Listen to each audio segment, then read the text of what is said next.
Saya sering cerita di mana-mana, teks hadis itu sebenarnya berbunyi gini, ini hadis sahih. Mangka na yu'minu billahi wal yaumil akhir fal yukrim jarohu. Ada yang fal yukrim jarohu dhaifahu, ada yang fal yakul khairan aw yasmut. Siapa yang iman dengan Allah dan Rasul maka harus memuliakan tetangganya, memuliakan tamunya. Dulu itu ada seorang ulama dipanggil anak muda, dibully dari sekarang. Wahai kiai, datang ke rumah saya. Datang kiai itu. Setelah sampai ke rumah orang itu, silakan kiai kembali ke rumahnya. Saya tidak butuh kiai. Kiai itu dengan riang kembali. Setelah di rumah dipanggil lagi. Pak Yai, silakan datang ke rumah saya. Datang lagi. Ya senyum-senyum kiainya santai. Wah, nggak jadi butuh Pak Yai. Silakan kembali lagi. Sampai 3 kali. Oh itu kalau rektor digitukan marah itu. Dosen marah. Kiainya santai. Santai, senyum-senyum, rileks. Ketika ditanya, kenapa Pak Yai tidak tersinggung? Jawabannya unik. Anak muda, saya ini senang sekali nuruti perintah Allah, disuruh menghormati tetangga. Sehingga ketika Anda manggil, ya saya datang. Ketika Anda nyuruh pulang, ya saya pulang. Saya senang sekali nyenangkan tonggo. Dan itu perintah Allah, jadi tidak ada hubungannya dengan kamu. Wah, pemudanya nangis minta dimaafin. Kalau kita kan enggak, kita ini dosen, kiai, mungkin kita doktor, mungkin kita profesor. Tapi kita ini sering didikte oleh orang bodoh. Kalau orang bodoh itu jengkel, lo kita ya jengkel. Lo kamu jengkel, dijengkelkan orang bodoh itu namanya terdikte. Itu bodoh apa pinter? Oh itu tidak pinter sama sekali. Kalau betul-betul kamu pinter, hanya bisa didikte oleh Allah Subhanahu wa Ta'ala. Jadi antara hukum Allah apa? Wa ahsin man asa'a ilaika. Berbuatlah baik sama orang yang berbuat buruk sama Anda. Itu dikteannya Allah. Kalau dikteannya orang-orang bodoh kayak dimangkel ben mangkel, terus kamu mangkel. Itu bodoh apa pinter? Nah, problem kita kekinian adalah wong pinter, wong bodoh itu podo-podo bisa didikte oleh sekelilingnya. Terus karuan wataknya perempuan seperti itu, wataknya anak-anak seperti itu, kita didikte. Anak-anak jengkelin kita mangkel, berarti kita didikte oleh orang bodoh. Makanya agama itu unik, kadang ngendikan wa ahsin man asa'a ilaika, kadang wasil man qata'aka, sambunglah orang yang memutus kamu. Karena dengan demikian kita hanya didikte oleh Allah Subhanahu wa Ta'ala, bukan didikte oleh hukum sosial. Cara Jawane nak ngapiki tangga sing apik akeh tunggale. Berbuat baik sama yang berbuat baik pada kita itu mbok orang fasik ya seperti itu, maling ya seperti itu, sama. Tapi kalau berbuat baik sama orang yang berbuat jelek sama kamu itu baru luar biasa. Dan memang teksnya hadis wa ahsin man asa'a ilaika. Berbuat baiklah sama orang berbuat buruk sama kamu. Jadi nggak boleh orang didikte. Makanya ngaji di sini diantaranya saya akan cerita dalam sebuah hadis sahih, dalam hadis hasan yang diriwayatkan Imam Tirmizi ada kalimat dari Rasulullah SAW. Dawe Nabi, la takunu imma'atan, taquluna in ahsanan nasu ahsanna, wa in zolamu zolamna. Walakin watti'u anfusakum in ahsanan nasu antuhsinu, wa in asa'u Allah tazlimu. Kamu jangan jadi orang yang mudah diombang-ambingkan oleh orang sekeliling kamu. Yaitu kamu mengatakan, jika orang baik ke saya akan baik, jika orang buruk ke saya juga akan membalas buruk. Itu namanya Anda didikte. Tapi berkomitmenlah kamu akan berbuat baik meskipun orang lain berbuat buruk. Nah sekarang logika sosialnya begini. Kalau di Indonesia itu ada 1000 kiai, ada 1000 profesor yang ingin membenahi Indonesia. Rata-rata orang awam itu semau gue. Terus mereka mendikte kita. Perilakunya agak simpatik, perilakunya jengkelin. Terus 1000 profesor ini ikut jengkel. Itu kira-kira jadi solusi apa goblok bareng? Sama 1000 kiai ini ikut jengkel, ini jadi solusi apa goblok bareng? Goblok bareng. Nah problem sekarang kita ini biasa didikte orang bodoh. Nah makanya ciri khas orang muslim itu kata Nabi, mangkana yu'minu billahi wal yaumil akhir.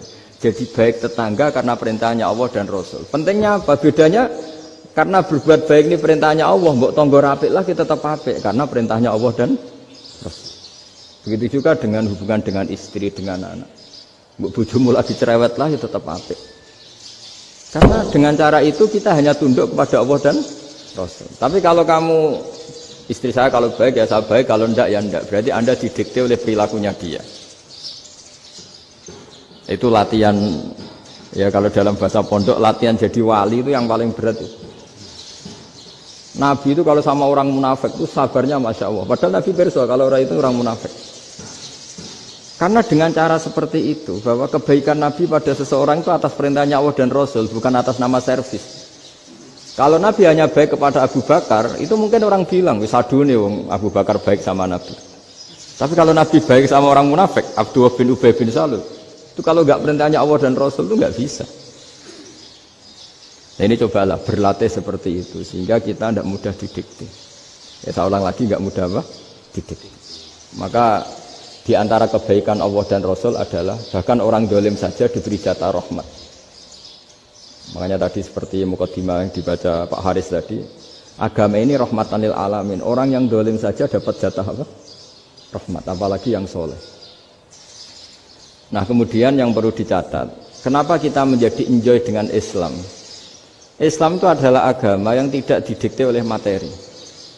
Jadi kalau Anda ingin makan enak, mungkin kalau pikiran kebanyakan orang, anak-anak muda yang milenial, yang gaul, ingin makan enak ya makan yang disukai. Misalnya sate atau bakso Malang atau apa. Kalau orang-orang yang jadi wali gak gitu cara berpikir. Ini yang masih orisinil. Ditanya, ini dunia baru kesulitan makanan, baru resesi. Cara makan enak gimana? Jawabannya lucu. Ya gampang, idamuhu alju. Idam itu lauk. Kalau kamu ingin makan lauknya paling enak apa? Alju. Kamu harus lapar banget. Sampai kalau puasa itu melihat tempe itu wah luar biasa.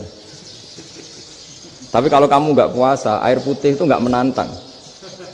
Tapi kalau puasa, tempe air putih itu menarik dan Anda tetap lahap. Apa? Karena lauk terbaik adalah alju, yaitu lapar. Nah tapi kita ini enggak, kita ini kayak orang bodoh. Kayak orang bodoh tadi, profesornya makan nyaman ya kalau sesuai selera. Nah itu kan sama dengan anak-anak ABG. Anak ABG itu makan lahap ya kalau yang disukai. Lalu bedanya apa ABG sama profesor? Kalau cara berpikir masih sama kan itu. Kiainya juga gitu. Kiai makan enak kalau yang disukai, kalau enggak ada. Lalu bedanya apa kiai sama orang awam? Orang awam juga gitu, makan lahap ya kalau yang disukai.